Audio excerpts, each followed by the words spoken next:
Bonjour, bienvenue à tous pour ce nouvel épisode de Coffee Shot, le numéro 4. Et aujourd'hui, j'ai l'honneur de recevoir David de Sanso IS qui va venir nous partager un petit peu sa vision, son expertise, sa façon de faire de l'extra-financier. Voilà. Bonjour David. Bonjour Paul. Déjà, en quelques mots, si ça te va, je te propose de te présenter un petit peu, donc de présenter légèrement Sanso, et puis de nous dire un petit peu depuis combien de temps tu t'es lancé dans une démarche extra-financière, qu'est-ce qui t'a donné envie de te lancer, etc. Donc, on a créé la société de gestion en 2011, donc ça va faire 10 ans cette année. Et c'est une société qui a d'abord été créée sous le nom de Amaika Asset Management en 2011, puis en 2017, on a changé le nom en Sanso Investment Solutions pour refléter une opération de croissance externe assez significative puisqu'on a absorbé les équipes de Cedrus Asset Management et de 360 AM. Voilà. Depuis, on a également consolidé la société Conviction Asset Management et aujourd'hui, nous avons une société, une équipe de 22 personnes avec à peu près 1,2 milliard d'encours sous gestion et 3 expertises essentielles qui sont les actions internationales, les obligations de la zone euro, la multigestion, avec un fil conducteur à tout cela, l'investissement socialement responsable. Alors, Paul, tu me demandais depuis quand ? En fait, la société a été créée en 2011 et en fait, en 2013, on a commencé à s'intéresser à ces sujets-là à l'occasion d'un fonds obligataire que nous gérions, qui s'appelait Toréal Européen, qui n'existe plus maintenant, qui a été remodelé depuis.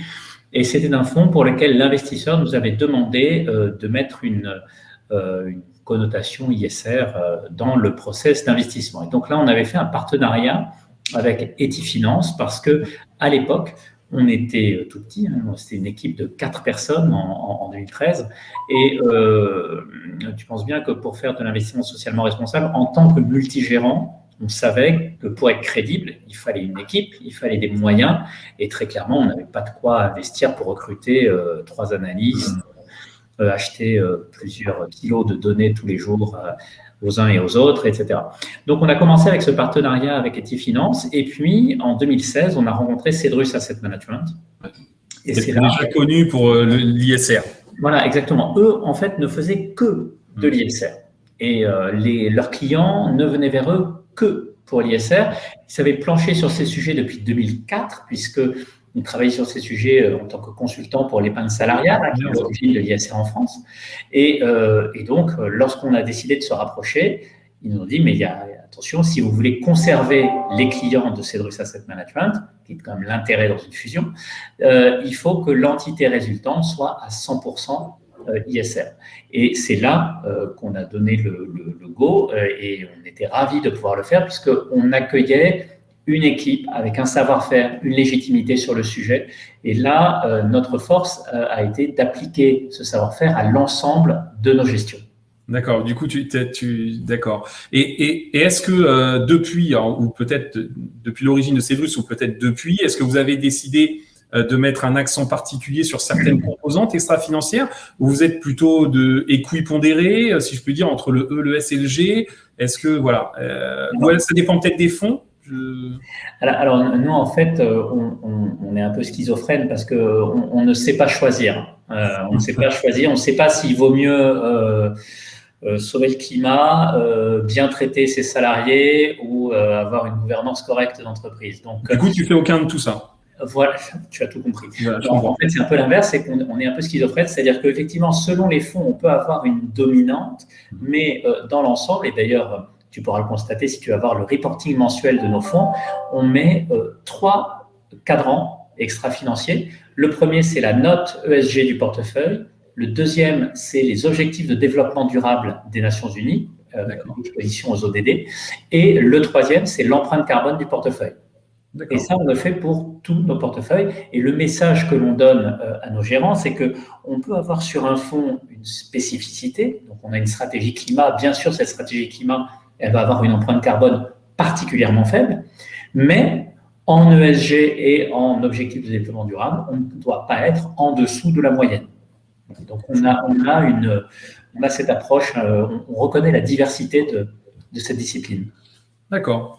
C'est intéressant. Du coup, l'idée, c'est que il n'y a pas une surpondération particulière forcément dans la démarche, mais par contre, il y a une volonté de reporting, de passer cette transparence par le reporting en indiquant voilà, un indicateur spécifique carbone à côté des ODD et d'une note ESG globale. D'accord, je Tout comprends. à fait. Sachant que c'est pas que du reporting, c'est vraiment Non, intégré oui, bien au sûr. processus de gestion. Hein, voilà.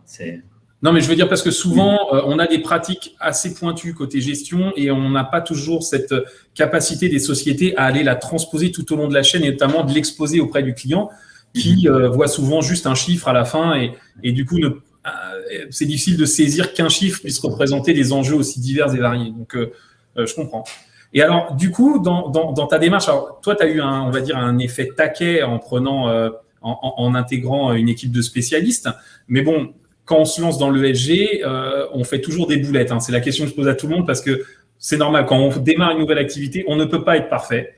Et toi, si tu avais la boulette que tu retiens dans ta démarche, ça serait quoi? C'est d'avoir cru que l'ISR, c'était une discipline statique et qu'une fois qu'on avait mis à plat les process de gestion, c'était bon, on était tranquille pour longtemps. Et en fait, ça, c'est une grosse erreur. Voilà, une grosse erreur parce que même quand on gère une stratégie sur le carbone, les données disponibles aujourd'hui n'ont rien à voir avec les données qui étaient disponibles il y a 4 ans. Les objectifs de développement durable n'existaient pas avant 2015. Là, maintenant, on commence à parler de la biodiversité et donc ça veut dire un nouveau set de données, etc. Donc en fait, on est sur des process de gestion qui sont en constante évolution, sur des données qui sont en constante évolution. Et ça, effectivement, ça a été un petit peu l'erreur de croire que l'effort allait être un effort one-shot, alors qu'au contraire, c'est un effort qui se fait donc dans la durée, avec des investissements, je le souligne, des investissements qui sont sans cesse en constante augmentation. Et voilà, donc au début, on croit s'en sortir avec un abonnement à quelques dizaines de milliers d'euros chez un fournisseur de données. Et en fait, non, très vite, il faut des gens derrière, il faut d'autres fournisseurs de données. Il y a certains… Pour complémenter, pour contredire, je suis assez d'accord. En fait, c'est une démarche qui est assez générale dans le monde de la donnée. C'est que souvent, on se dit, on se lance dans un projet de data, ça va bien se passer. Et en fait, on refait tout, on remanie. Et je trouve que l'ESG, ça exacerbe un peu tous ces mécanismes. Tu as raison, parce que les données n'étant pas structurées, étant protéiformes, en fait, c'est en perpétuel mouvement. Et on sent que la démarche, elle est encore… On est au début, malgré qu'il y ait des consolidations de fournisseurs, on sent qu'on est au début encore de cette fourniture de données. Je comprends tout à fait, oui. Du coup, effectivement, vous étiez lancé dans un projet et au final, tu t'es rendu compte que… le projet est toujours en cours. C'est ça, je comprends. Et il va peut-être s'arrêter, voilà.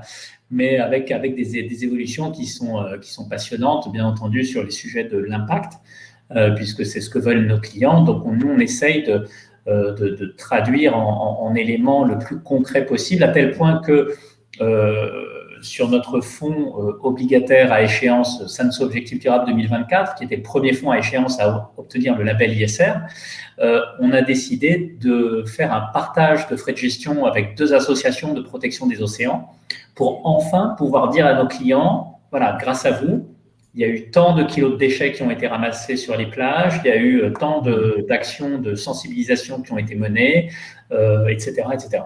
Oui, parce que l'impact, c'est un vrai sujet à quantifier. C'est quelque chose c'est le cauchemar en ce moment de toute société qui veut se lancer dans l'impact. C'est comment quantifier l'impact de ces investissements.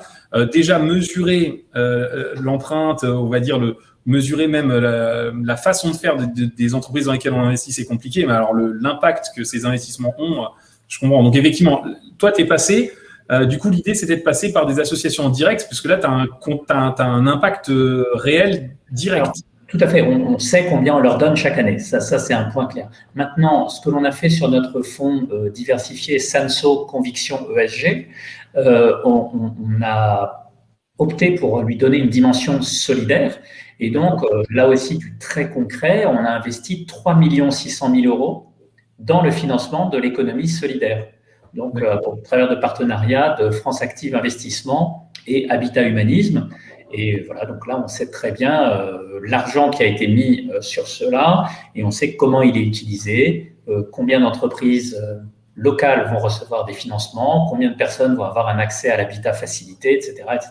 Alors d'habitude, je demande un peu s'il y a une spécificité dans l'ESG des sociétés, mais j'ai l'impression que tu as déjà répondu. C'est ça votre spécificité, c'est d'avoir justement des fonds avec des thématiques, tu disais, un peu solidaires, où tu as un impact direct, etc., ou tu as un autre effet Sanso extra-financier? En fait, je pense que notre spécificité, c'est justement d'avoir reconnu et accepté très tôt la diversité de l'ISR. Et donc, on a plusieurs fonds avec plusieurs démarches qui sont complémentaires. Donc, on a notre fonds obligataire avec un partage de frais de gestion pour des associations de protection des océans. On a un fonds diversifié avec un investissement sur le financement de l'économie solidaire. On a un fonds ESG Market Neutral, qui est le premier fonds market neutre et le seul à ce jour à avoir le label ISR, donc dans la catégorie alternative. Et on a une stratégie climat donc, qui jusqu'à présent était réservée à un investisseur institutionnel que l'on va pouvoir mettre à disposition du grand public donc sur les sujets de décarbonation du portefeuille. D'accord. Et donc, du coup, tu en parlais tout à l'heure de cette problématique de données qui doit être rafraîchie, réanalysée, qui s'enrichit d'année en année.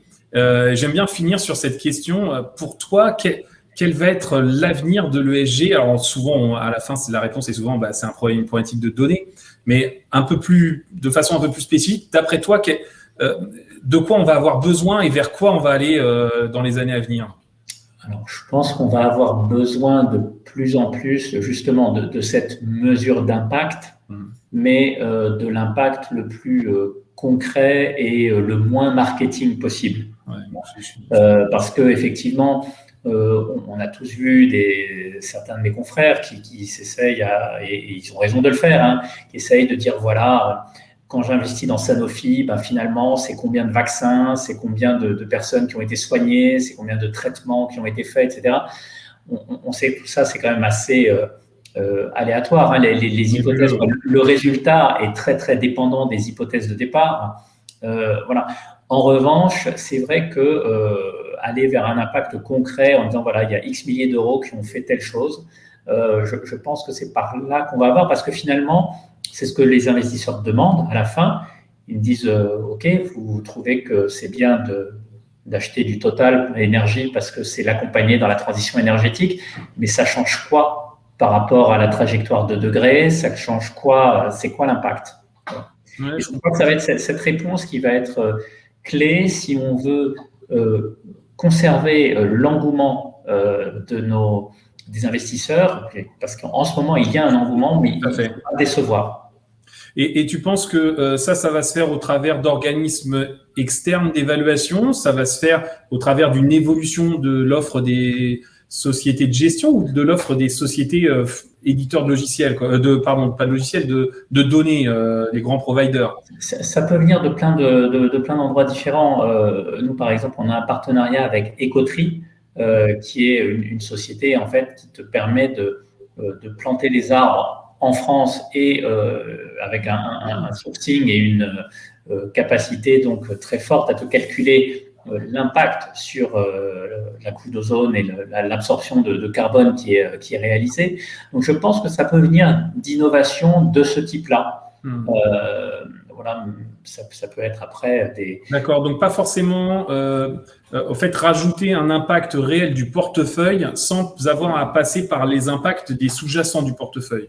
Exactement, c'est quelque chose de plus direct en fait. Je comprends.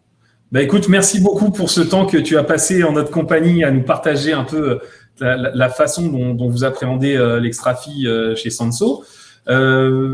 Donc, on se retrouve pour un nouveau Coffee Chat après l'été. On fait une petite pause estivale. Tout le monde a besoin de se reposer. Et puis, je vous souhaite à tous une bonne semaine, un bon été et à bientôt. Merci Paul. Au revoir. Au revoir. Aside from my soul.